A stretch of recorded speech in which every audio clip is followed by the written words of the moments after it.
दैवीय आपदा से ग्रस्त उत्तराखंड राज्य में इन दिनों राहत कार्य युद्ध स्तर पर चल रहा है। मौसम की आंख मिचौली के बीच सेना, वायुसेना, आईटीबीपी और उत्तराखंड पुलिस के बचाव दलों ने आपदा प्रभावित क्षेत्रों में से हजारों लोगों को सुरक्षित निकाला और हेलीकॉप्टर की सहायता से उन्हें देहरादून भेजा गया। हमारे मामा जी केदारनाथ में हैं 12 तारीख से। उनसे बात हुई थी लास्ट 15 तारीख में। उन्होंने कहा था मैं केदारनाथ से नीचे हूँ गौरीकुंड की पार्किंग में। उसके बाद उनसे कोई बातचीत नहीं हुई है। 8 दिन हो गए हैं, उनका कोई अता पता नहीं है, कोई फ़ोन नहीं है, कोई बातचीत नहीं है। गौरीकुंड में हमारा सब भी गया, 1 लाख रुपए गया हमारा, पानी में चल गया, बस भी चल गया, सब। और लोग भी गए थे आपके साथ? अच्छा 60 मेंबर्स सेफ हो। हमें भी गौरीकुंड में अटक गए पूरा 60 आदमी पूरा। हमें किधर किधर के गए, हमें 6 आदमी इधर आ गए।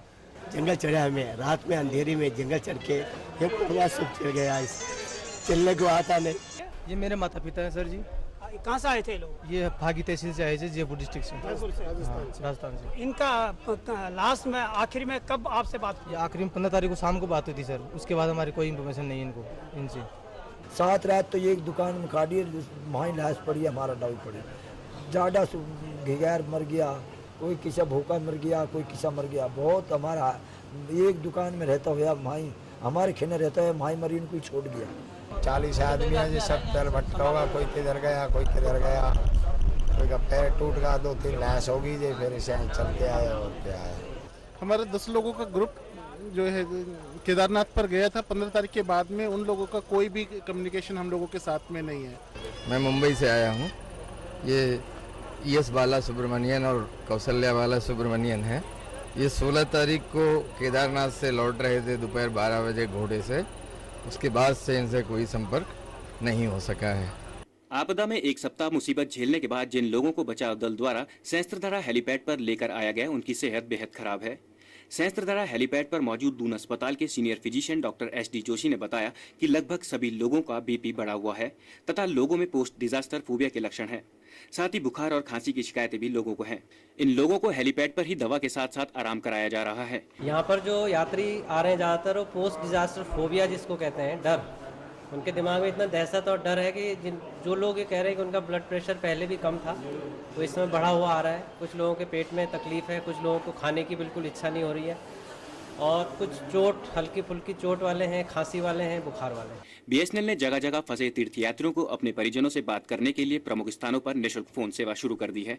BSNL के मुख्य महाप्रबंधक PK गुप्ता ने बताया कि ये सेवा धारचूला, उत्तरकाशी, बड़कोट, गौचर, गुप्तकाशी, गौरीकुंड, जोशीमठ, बद्रीनाथ, नई टिहरी, सहस्त्रधारा और जॉलीग्रांट हेलीपैड पर शुरू कर दी गई है। साथ ही BSNL ने आपदा में फंसे लोगों की लोकेशन जानने के लिए निःशुल्क सेवा भी शुरू की है। BSNL कस्टमर के लिए है 1503 और बाकी सभी उपभोक्ताओं के लिए ये नंबर होगा 0941202435, जो हमारी 24365 हेल्पलाइन है। हमने ये व्यवस्था उसी के थ्रू की है और ये व्यवस्था अभी जो चालू रहेगी वो चालू रहेगी सुबह 8 बजे से लेकर रात को 10 बजे तक। हम लोगों ने इसका व्यवस्था किया है यहाँ पे। कांग्रेस महासचिव एवं उत्तराखंड कांग्रेस प्रभारी अंबिका सोनी ने कहा कि राहत कार्यों के दौरान सैन्य बलों, पुलिस व प्रशासन के बीच अच्छा तालमेल है। उन्होंने कहा कि आपदा की इस घड़ी में सरकार अच्छा काम कर रही है। साथ ही उन्होंने सभी कांग्रेसी कार्यकर्ताओं से राहत कार्यों में जुटने को कहा।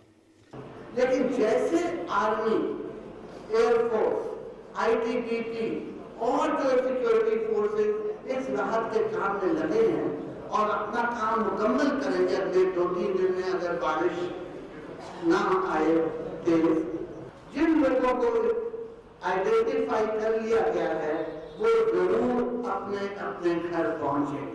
उत्तराखंड के बाहर रहते हैं तो हर स्टेट में बसें, ट्रेन, स्पेशल ट्रेन हम कोशिश करेंगे हवाई जहाज स्पेशल लगे वापस पहुंचे। और जो यहाँ के बाशिंदे हैं, अगर 1000 करोड़ पहली इंस्टॉलमेंट प्रधानमंत्री की तरफ से आई है तो चीफ मिनिस्टर के रिलीफ फंड से तमाम जो उत्तराखंड के लोग हैं जिनके घर बह गए, जिनकी दुकानें, छोटी छोटी व्यवसाय बह गए, जिनके सामने अंधकार लगता है और मैंने उनको टेलीविजन चैनल पे रोते देखा है, चीफ मिनिस्टर के फंड से उन सब की मदद की जाएगी।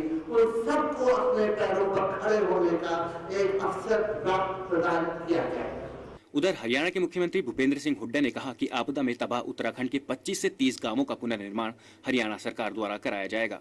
साथ ही चारधाम मार्ग में फंसे लोगों को उनके घरों तक पहुंचाने के लिए विशेष ट्रेन के साथ ही जहाज का भी सहारा लिया जाएगा। मैंने मुख्यमंत्री जी से निवेदन किया है, उत्तराखंड के मुख्यमंत्री जी से, कि भाई ऐसे 25 गांव 30 गांव जितने भी वो कहें, वो अगर हरियाणा सरकार को कहेंगे तो हम उनको पूरा रिकंस्ट्रक्ट तैयार करके देंगे अपना, क्योंकि हरियाणा सरकार, हरियाणा जो है उत्तराखंड का पड़ोसी प्रदेश है और सारा देश उनके साथ है।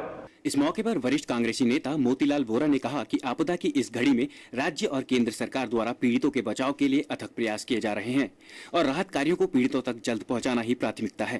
लोगों को राहत पहुंचा सकते हैं, जो लोग फंसे हुए हैं उन फंसे हुए लोगों को बाहर निकालने के लिए राज्य सरकार, केंद्र सरकार और रक्षा मंत्रालय की ओर से, विभिन्न विभागों की ओर से अथक प्रयास किए जा रहे हैं। जो जानकारी हम सब लोगों के पास पहुंची है, जो हेलीकॉप्टर के माध्यम से बहुत बड़ी तादाद में अंबिका जी आपको आंकड़ों से बताएंगी कि कितने लोग अब बच गए हैं और कितने लोगों को हम निकाल रहे हैं। राहत कार्यों को उन लोगों तक पहुंचाना जो आज कई दिनों से वहां पर फंसे हुए हैं। इन दिनों उत्तराखंड में राहत कार्य पूरे जोरों पर है। स्थानीय लोगों के साथ विभिन्न संगठनों द्वारा भी प्रदेश के कई इलाकों में राहत शिविरों को लगाया गया, जहां पीड़ितों को हर संभव सहायता दी जा रही है। वर्तमान में तो हम जो पीड़ितों के सहायक परिजन आए हुए हैं, उनके लिए यहाँ भोजन की व्यवस्था निःशुल्क है और ये हमारा व्रत है कि जब तक उत्तरांचल में ये विपत्ति रहेगी और लोग ऊपर से नीचे तक नहीं आते, तब तक ये निरंतर भंडारा चलता है। हम बिस्किट्स, पानी, ज़रूरतमंद दवाइयाँ, मेडिकल एड, लोगों को, पीड़ितों को स्टेशन पहुँचाना, उनको जॉली ग्रांट हॉस्पिटल पहुँचाना, हम पूरी कोशिश में लगे हुए हैं। और जहाँ तक हमारा मेन मुद्दा है वो यही है कि सिचुएशन के हिसाब से हम जितनी जनता को कंट्रोल कर पाएँ, जितनों को सुरक्षित कर पाएँ, वही हमारा एम है। गुप्ता जी, जो आपने यहाँ पर एक आपदा राहत केंद्र बनाया आपने, तो इसमें क्या क्या सामग्री आपदा पीड़ितों को दे रहे हैं? इसमें हम लोग जो हैं पूड़ी हैं और सब्जी है, बाकी ब्रेड वगैरह है, मक्खन है, बिस्किट्स हैं और पानी है। इस तरह की समस्त खाद्य सामग्री हम वितरण कर रहे हैं आपदा पीड़ित की सहायता। ये सामग्री आपने कहाँ से एकत्रित किया? ये सामग्री एक्चुअली हमारे जो, चूँकि आप जैसे जानते हैं कि पिटकुल का हमारा जो ट्रांसमिशन सिस्टम है बिल्कुल नॉर्मल काम कर रहा है इस समय, तो पिटकुल के मैनेजमेंट उच्च अधिकारियों द्वारा ये एक निर्णय लिया गया है कि हम लोग जो है 4 कैंप लगाएंगे, रिलीफ कैंप लगाएंगे। तो इसमें से एक कैंप तो हम लोग सहजदारा हेलीपैड पर लगा रहे हैं। इसके अलावा 3 कैंप और लगाए हैं हमने। एक ऋषिकेश बस स्टैंड पर है, एक चंबा में है, एक श्रीनगर में है। और इन समस्त कैंपों का जो मॉनिटरिंग है और कंट्रोल हमारे जो एमडी साहब है श्री एस यादव साहब, हमारे डायरेक्टर ऑपरेशन श्री ए गुप्ता साहब, ये पूरा मॉनिटर कर रहे हैं। हमारे साथ आज देश के सुप्रसिद्ध पर्यावरणविद डॉक्टर अनिल जोशी जी हैं। जोशी जी, इस प्राकृतिक आपदा के बारे में आपकी पहली प्रतिक्रिया? देखिए, मुझे लगता है कि ये 100 सालों में और शताब्दी की ये सबसे बड़ी आपदा हमारे बीच में, जिसमें कि शायद हम किसी भी रूप में तैयार भी नहीं थे। दूसरी बड़ी बात यह है कि ये कहीं ना कहीं एक हमारी चूक है समझने की कि आपदा का ये स्वरूप भी उत्तराखंड या हिमालय के राज्यों में कभी आ सकता है। तो पहला एक बड़ी बात यह है कि हमने कभी ये अपेक्षा नहीं थी कि इस तरह की आपदा हमें आके घेरेगी। मेरा सोचना यह है इसमें कि शायद ये एक चिन्ह है जिसे हमें समझना होगा और समय आ चुका है कि हमें अपने सारी रणनीति को, जो खास तौर से आपदा से संबंधित है, उसका पुनरावलोकन करना पड़ेगा, रिव्यू करना पड़ेगा। आपदा की इस घड़ी में देश के कोने कोने से लोग मदद पहुंचा रहे हैं। साथ ही अन्य राज्य सरकारों द्वारा भी प्रदेश को हर संभव सहायता दी जा रही है।